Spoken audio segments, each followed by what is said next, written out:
Hello दोस्तों, मैं हूं संजय और 38 नेशनल गेम चल रहे हैं जो मैं आपको दिखाने की कोशिश कर रहा हूं। पीएम साहब के देवभूमि भाषण सुनिए। उत्तराखंड के गवर्नर गुरमीत सिंह जी,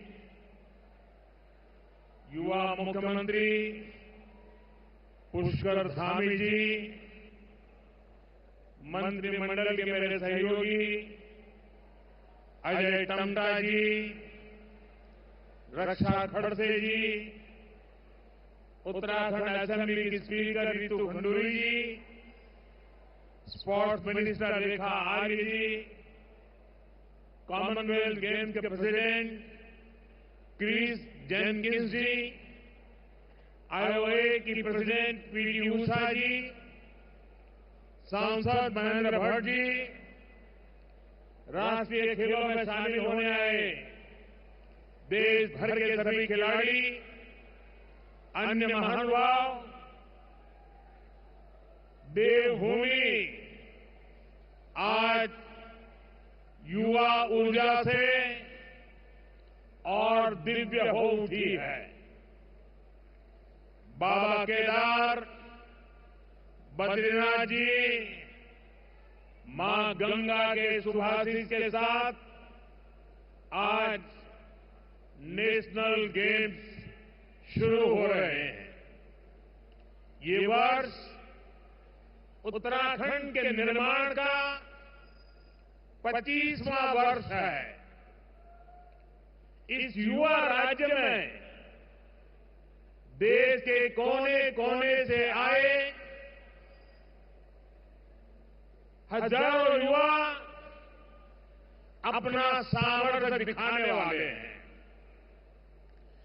एक भारत श्रेष्ठ भारत की बड़ी सुंदर तस्वीर यहां दिख रही है।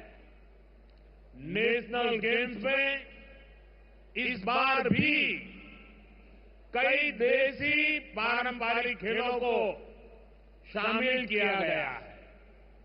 इस बार के नेशनल गेम्स एक प्रकार से ग्रीन गेम्स भी है। इसमें एनवायरमेंट फ्रेंडली चीजों का काफी इस्तेमाल हो रहा है।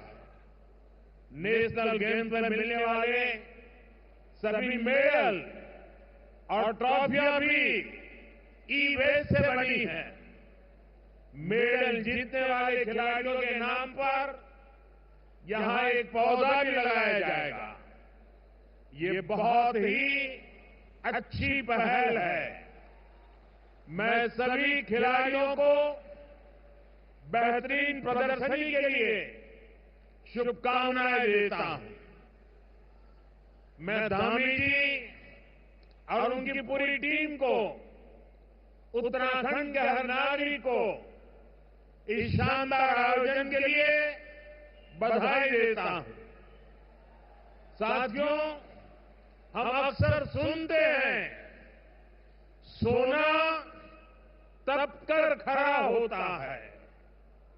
हम खिलाड़ियों के लिए भी ज्यादा से ज्यादा मौके बना रहे हैं ताकि वे अपने सामर्थ्य को और निखार सके। आज साल भर में कई टूर्नामेंट आयोजित किए जा रहे हैं। खेलो इंडिया सीरीज में कई सारे नया टूर्नामेंट जोड़े गए हैं।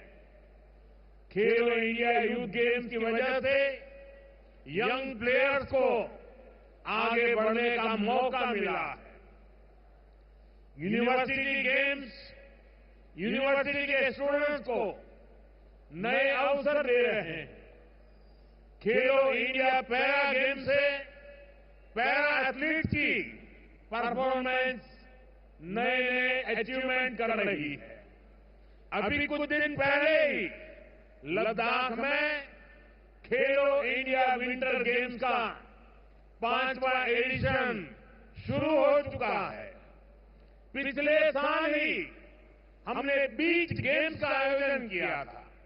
और साथियों, ऐसा नहीं है कि ये सारे काम सिर्फ सरकार ही करा रही है। आज भाजपा के सैकड़ों सांसद नए टैलेंट को आगे लाने के लिए अपने क्षेत्रों में सांसद खेलकूद स्पर्धा करा रहे हैं। मैं भी काशी का सांसद हूं। अगर मैं सिर्फ अपने संसदीय क्षेत्र की बात करूं तो सांसद खेल प्रतियोगिता में हर साल काशी संसदीय क्षेत्र में करीब 2.5 लाख युवाओं को खेलने का, खिलने का मौका मिल रहा है। यानी देश में खेलों का एक खूबसूरत गुलदस्ता तैयार हो गया है, जिसमें हर सीजन में फूल खिलते हैं, लगातार टूर्नामेंट होते हैं। साथियों, हम स्पोर्ट्स को भारत के सर्वांगीण विकास का एक प्रमुख माध्यम मानते हैं।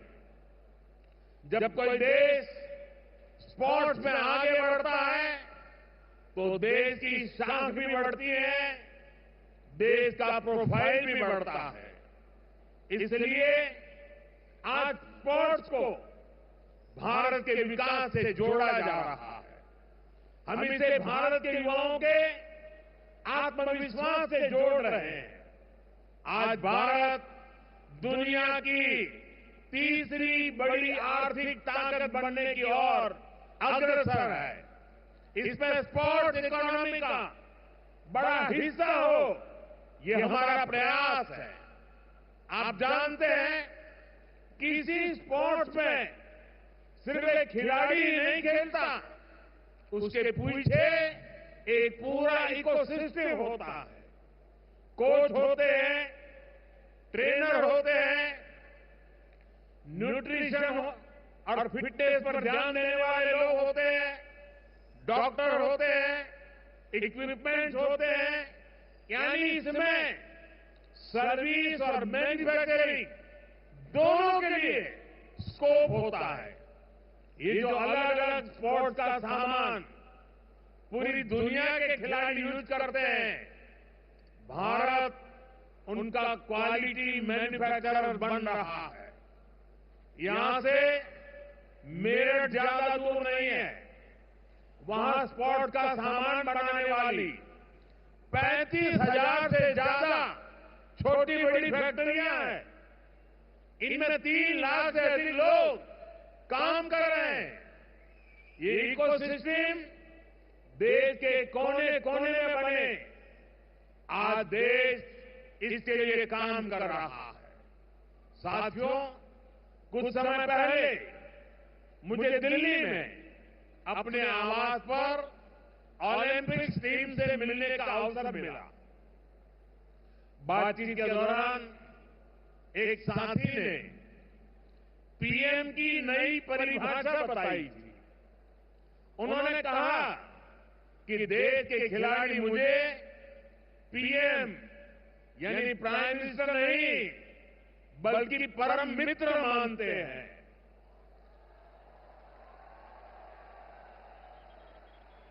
आपका ये विश्वास ही मुझे ऊर्जा देता है। मेरा आप सभी के टैलेंट पर, आपके सामर्थ्य पर पूरा भरोसा है। हमारी पूरी कोशिश है आपका सामर्थ्य बढ़े, आपके खेल में और निखार आए।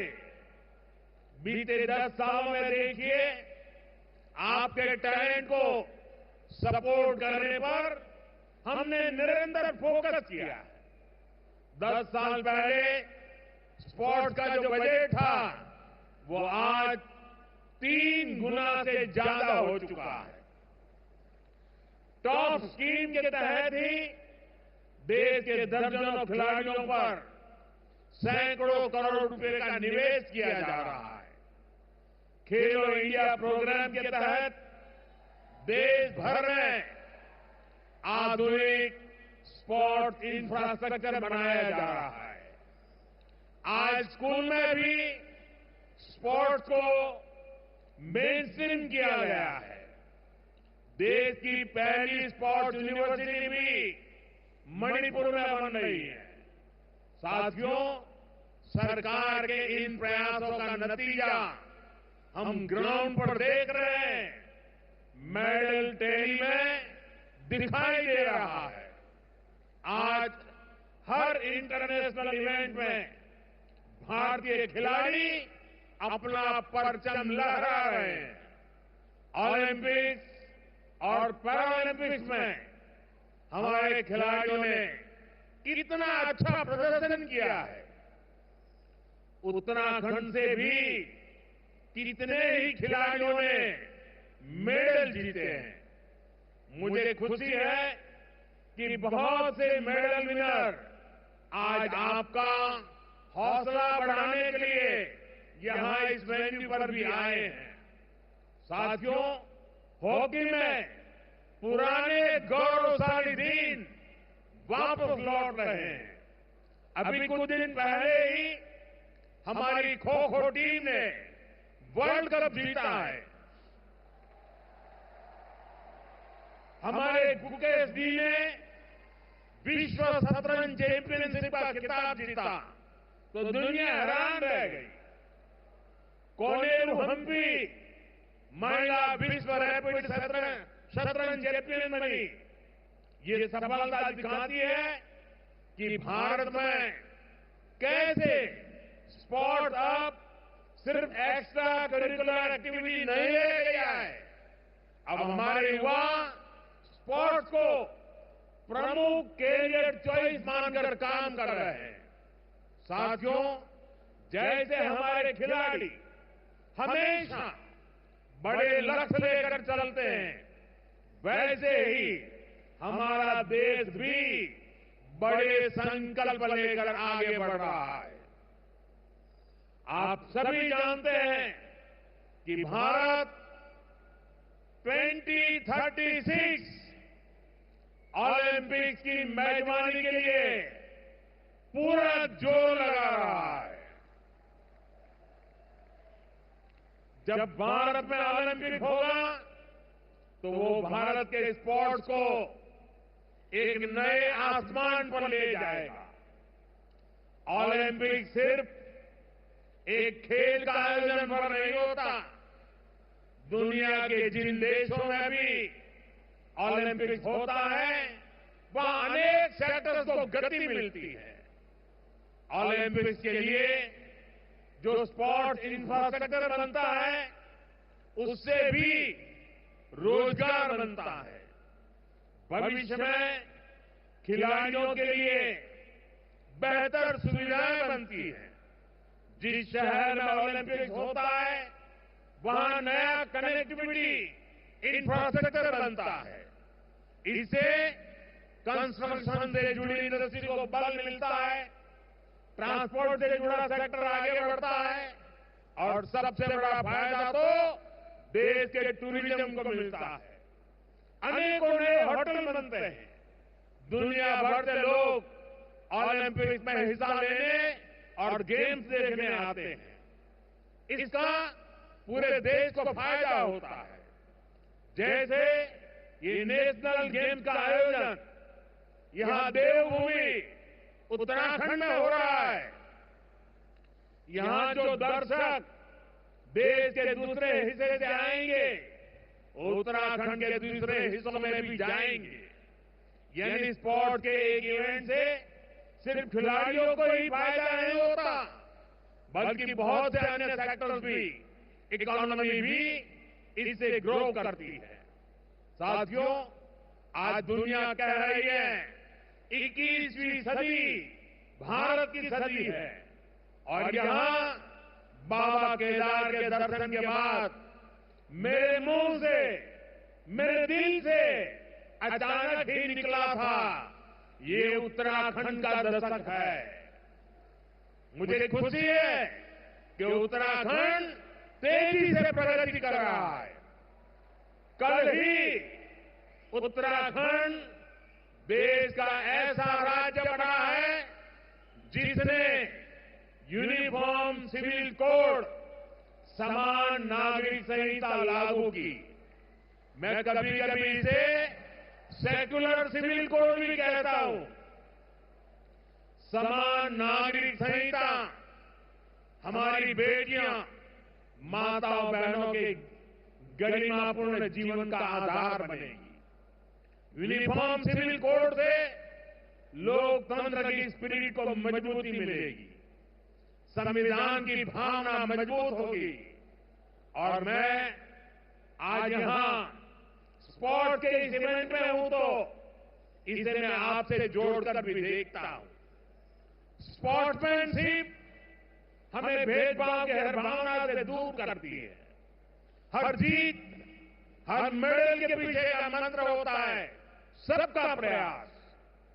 स्पोर्ट से हमें टीम भावना के साथ खेलने की प्रेरणा मिलती है। यही भावना यूनिफॉर्म सिविल कोड की भी है। किसी से भेदभाव नहीं, हर कोई बराबर। मैं उत्तराखंड की भाजपा सरकार को इस ऐतिहासिक कदम के लिए बधाई देता हूं। साथियों, उत्तराखंड में पहली बार इतने बड़े पैमाने पर इस तरह के नेशनल इवेंट का आयोजन हो रहा है। यह अपने आप में बहुत बड़ी बात है। इससे यहां रोजगार के भी ज्यादा अवसर बनेंगे। यहां के युवाओं को यहीं पर काम मिलेगा। उत्तराखंड को अपने विकास के लिए और भी नए रास्ते बनाने ही होंगे। अब जैसे उत्तराखंड की अर्थव्यवस्था सिर्फ 4 धाम यात्राओं पर निर्भर नहीं रह सकती। सरकार आज सुविधाएं बढ़ाकर इन यात्राओं का आकर्षण लगातार बढ़ा रही है। हर सीजन में श्रद्धालुओं की संख्या भी नए रिकॉर्ड बना रही है। लेकिन इतना काफी नहीं है। उत्तराखंड में शीतकालीन आध्यात्मिक यात्राओं को भी प्रोत्साहित करना जरूरी है। मुझे खुशी है कि इस दिशा में भी उत्तराखंड में कुछ नए कदम उठाए गए हैं। साथियों, उत्तराखंड एक प्रकार से मेरा दूसरा घर है। मेरी भी इच्छा है कि मैं शीतकालीन यात्राओं का हिस्सा बनूं। मैं देश भर के युवाओं से भी कहूंगा कि सर्दियों में जरूर उत्तराखंड आए। तब यहां श्रद्धालुओं की संख्या भी उतनी नहीं होती। आपके लिए एडवेंचर से जुड़ी एक्टिविटी की बहुत संभावना यहां पर है। आप सभी एथलीट भी नेशनल गेम्स के बाद इनके बारे में जरूर पता करिएगा और हो सके तो देवभूमि के आतिथ्य का और ज्यादा दिनों तक आनंद उठाइएगा। साथियों, आप सभी अपने अपने राज्यों को रिप्रेजेंट